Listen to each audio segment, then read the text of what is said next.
She didn't care if she got caught taking big pee-pee. My longtime friend Jane has become an unabashed large pee-pee enthusiast in the last few weeks.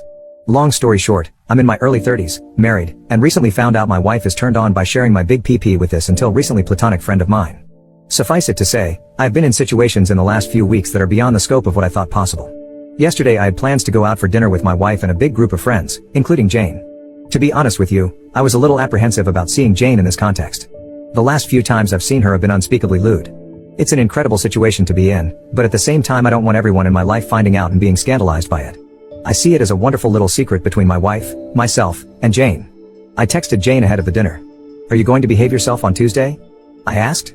"I'll try," she replied. And so I found myself sitting between my wife and Jane at this brand new high-end restaurant, surrounded by friends. The place was a bit stuffy compared to what we were used to, but everyone was having a good enough time. The drinks were flowing and the conversation was fun. About an hour into dinner Jane leaned over, a bit intoxicated, and messily whispered into my ear, "I want to suck that fat pee-pee again tonight." My heart dropped, even as my loins stirred. I knew this whole evening was a mistake. Jane wasn't ready to act normal around our friends. Worse, I didn't know if I could resist her.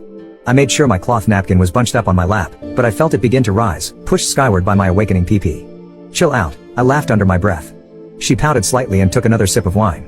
She turned from me and began engaging with a conversation to her right, as I talked to my wife and other friends to my left. But only a few minutes later her hand was casually on my leg, inching upwards, until it made contact with my big semi-erect pee-pee. Her touch felt electric, but it was too dangerous for me. I moved her hand. The stakes were high enough that I felt dizzy. These were all close friends, we all had interconnected lives, and I did not want my lust triangle to become the talk of the town. Not everyone would understand. The bathroom is pretty close, I thought to myself, maybe I should take a minute to cool down. I waited until my erection had subsided a bit, then took a few brisk sips of cold water and excused myself quickly. I tried to move in such a way that no one could identify my heavy hanging pee-pee as I shuffled around the corner.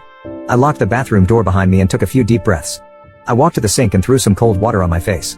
I looked at myself in the mirror, heart pounding. I was sure that Jane's boldness was on the verge of broadcasting our secret to everyone.